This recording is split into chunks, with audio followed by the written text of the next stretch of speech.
back. We're here on Clout 941 with Tempo News publisher Johnny Hunter. Johnny, before we get to Tempo, what I want to ask you is, who prosecuted you? Judge Hayworth was the prosecutor, and Blair was the state's attorney, John Blair, but Lee Hayworth was the prosecutor. Lee Hayworth prosecuted you and put you away for 105 years. Now, do you hold any grudges against him? I mean, are you upset at him for doing that? No, actually, when I got out, and as I stated, I went to Votech to update my knowledge, and after 2 years of being in business, I just experienced occupational burnout, and I didn't really enjoy that the most. I changed careers and went to the newspaper business. And at that time, I met Lee. He was running for circuit judge.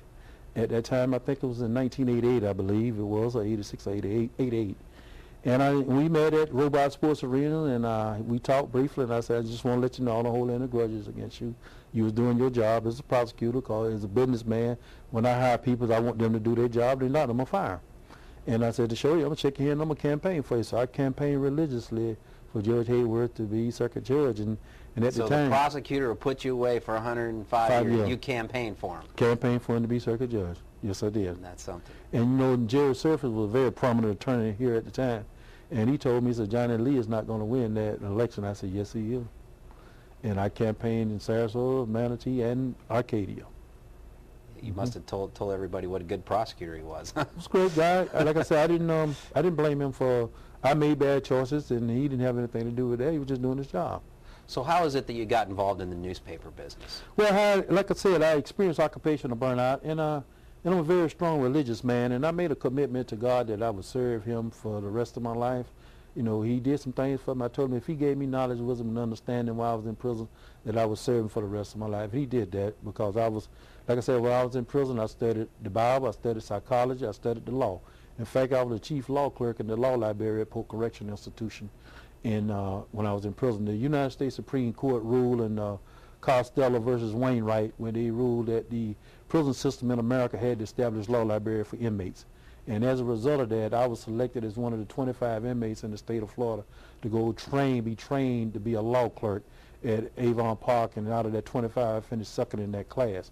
And so I came back, and I was the chief law clerk for the law library. So when I got out and I went into the garage business again in towing service, I didn't like it. I wasn't serving what I promised God, and I changed careers. And so I got in the newspaper business. When I was incarcerated, it's now defunct now, called the Weekly Bulletin. Actually was the first black newspaper in Sarasota, which was established in 1959. And the late William Fred Jackson established that paper as well as Tempo in 1987. So when I got out, he wanted me to come work for him, and I told him no, I wasn't going to do it. So in 86, I finally met with him and told him I was ready. Because I used to write articles for his paper when I was incarcerated called Behind Prison Walls. It was very effective articles, and he wanted me to come work for him. So I started working for him as his advertising manager in 1987. And because of a legal conflict he had with some partners he started Tempo News in 1987. But because there was a non-compete clause, they went to court on him, and the judge issued an injunction to preclude him from being involved in Tempo for 5 years within a 100-mile radius. So at that time, I was working for the Bulletin, so I had a conflict with the Bulletin, so we parted companies. And so actually I was coming to work for Comcast Cable to sell television advertising, and so one of the persons that used to work for Mr. Jackson asked me and said that the community need that paper, and they asked me would I take it. And I took the paper over in 1990, and this is my 19th year actually doing the paper. And what is the mission of the paper? The what are you mission trying of the paper, first of all, is to be inclusive of all the news, with more emphasis on news that affect the African American community, and to strive to increase the social, culture, economic, and political gap that exists between the races. And I've been able to bridge that gap these last 20 years almost. You mentioned the Hayworth campaign, but did there come a time when you actually got involved in politics, specifically Republican politics? Yeah, well, ever since after I got my rights reinstated and I was able to register to vote as a former ex-convict, or inmate, should I say, I registered Republican. I always believed in the Republican philosophy. I've never been a Democrat and switch. I started out being a Republican. So I got involved in the Republican Party, and God fixed it where I was called to Tallahassee by the chairman of the Republican Party at the time, Carol Jean Jordan, and asked me to head up a African American roundtable.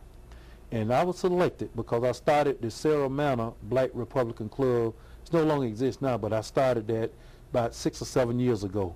And then I also started the Florida Federation of Black Republicans for the state of Florida, where I used to represent the Republican Party, traveling around the state from Pensacola, Jacksonville, Miami, Fort Lauderdale, Ocala, Gainesville, everywhere, to establish Black Republican clubs, which I was very successful in doing that. Well, obviously, very few African Americans are Republican. Why is it that you think that's the case? Well, initially, you know, the Republican Party was founded in 1854 by Abe Lincoln, because they was against the slavery issue. So he was actually, many Republicans, they started in 1854, but he became the first elected Republican president in 1860. And as a result of that, the Emancipation Proclamation was signed on his watch. So naturally, African Americans became loyal to the Republican Party because that's who freed them from slavery. And that went on for quite a while. In fact, Dwight David Eisenhower, when he became president of the United States, he got 40% of the African American vote in 1957. And it changed in the 60s when John Kennedy came along, and strife had begun to become between blacks and the Republican Party at that time, and the black newspapers around the country jumped on the bandwagon with the Democrats, and that's what swayed the majority of the blacks from the Republican Party to the Democrat Party, the black newspaper.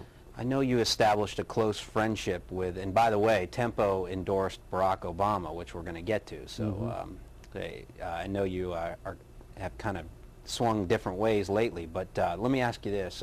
You established a while ago a close friendship with Jeb Bush. Why don't you tell us about that? Yeah, I met Jeb Bush in 1994 when he first was running for against Lord Childs as governor. Met him here in Sarasota at Nations Bank, which is now Bank America, on Main Street in Orange Avenue. And I sat down and talked with Jeb one-on-one, just like you and I talking in a room. And I had questions that I addressed to him, and his response to those questions was the same philosophy as mine. And I said, he's my man. And then I knew he was married to a Mexican lady, so he was very sensitive toward minorities. And so I got on camp, and we had a close relationship from that point on. And you've been good friends with him ever since? Oh, most definitely. Okay. When we come back, our final segment with Johnny Hunter, and again, our first two-time winner of the Weasel of the Week. You past winners. Watch out.